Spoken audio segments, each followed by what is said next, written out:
স্বামী বিবেকানন্দের আদর্শে উদ্বুদ্ধ হয়ে স্বামী বিবেকানন্দের ভারতকে জগৎসভায় শ্রেষ্ঠ হিসেবে তুলে ধরার মহান স্বপ্নকে বাস্তবে রূপদান করার প্রধানতম কারিগর যারা ছিলেন তাদের মধ্যে ভগিনী নিবেদিতা অন্যতম।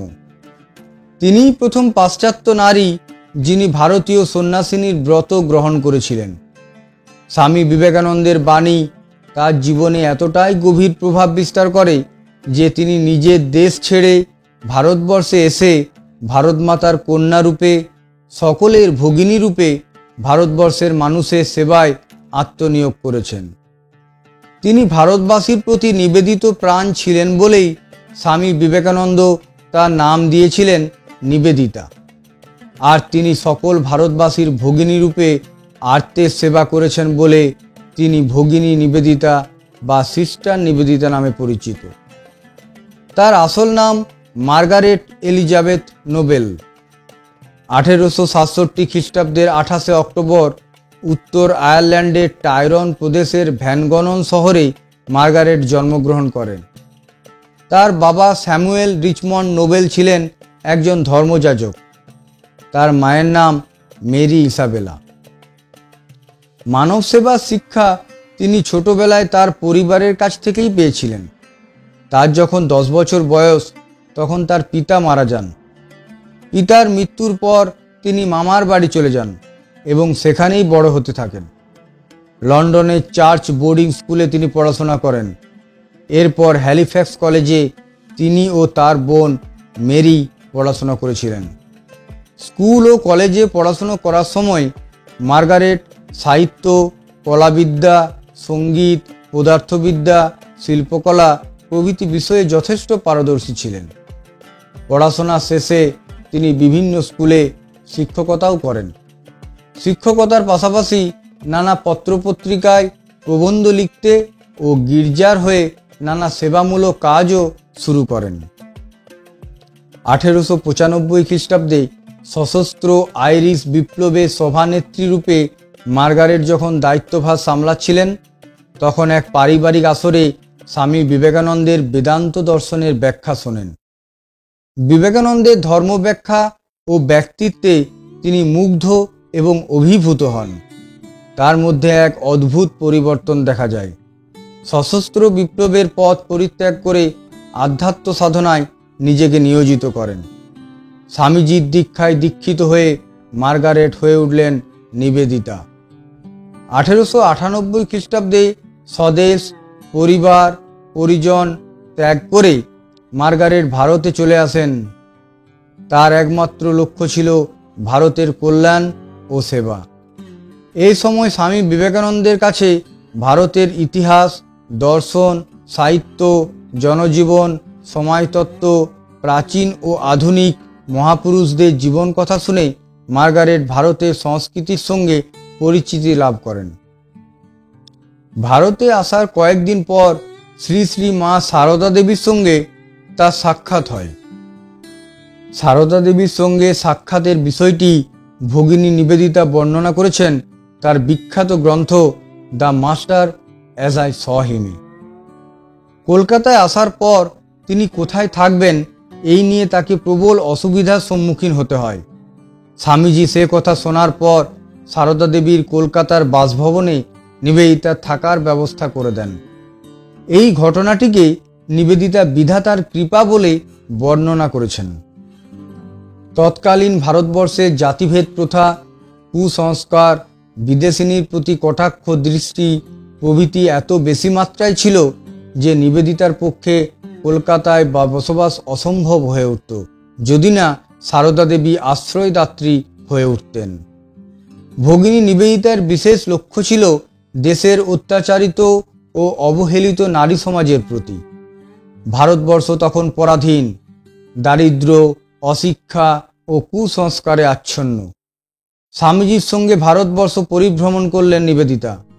তিনি বুঝলেন শিক্ষার সোনার কাঠির স্পর্শে এই কুসংস্কারাচ্ছন্ন জাতিকে জাগিয়ে তুলতে হবে। নারীদের শিক্ষাদানের উদ্দেশ্যে কলকাতার বাগবাজারের নিকট বোসপাড়া লেনে একটি ভাড়া বাড়িতে প্রথম একটি বালিকা বিদ্যালয় প্রতিষ্ঠা করলেন। বাড়ি বাড়ি ঘুরে নারী শিক্ষায় অনাগ্রহী সমাজ থেকে একটি একটি করে ছাত্রী সংগ্রহ করে প্রশিক্ষণের দায়িত্ব নিলেন। স্বামীজির নির্দেশ ও সহযোগিতায় সে কাজ বেশ ভালোভাবে চলতে লাগলো। এলো 1899 সাল। কলকাতায় দেখা দিল ভয়ঙ্কর প্লেগ রোগের মহামারী। মারাত্মক এই রোগে অসংখ্য মানুষ প্রতিদিন প্রাণ হারাতে লাগলো। রোগ সংক্রমণের ভয়ে কেউ রোগীর কাছে ঘেঁষত না। মৃতদেহ পথে ঘাটে পড়ে থাকলেও কেউ সৎকারের জন্য এগিয়ে আসতো না। চারিদিকে উপযুক্ত চিকিৎসা, শুশ্রূষা ও পথ্যের অভাব। মড়কে উজাড় হচ্ছিল দরিদ্র বস্তি। এই সব আর্তের সেবায় এগিয়ে এলেন ভগিনী নিবেদিতা। কলকাতার ভয়ঙ্কর প্লেগ বিধ্বস্ত এলাকায় নির্ভীক ও ক্লান্তিহীনভাবে সেবা করেছিলেন। বরিশালের বন্যাপ্লাবিত অঞ্চলেও সাধারণ মানুষকে রক্ষা করতে ছুটে গিয়েছেন। উড়িষ্যায় দুর্ভিক্ষ দেখা দিলে অন্নপূর্ণা রূপে ত্রাণ কার্যে এগিয়ে গিয়েছেন। রবীন্দ্রনাথ ঠাকুর তাই তাকে দিয়েছিলেন লোকমাতা উপাধি।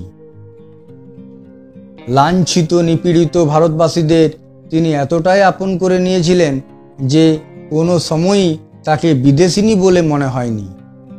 1902 খ্রিস্টাব্দের 4 জুলাই নিবেদিতার মন্ত্রগুরু আদর্শ পুরুষ স্বামীজি বেলুড় মঠের বাসগৃহে ধ্যানস্থ অবস্থায় সমাধিস্থ হলেন।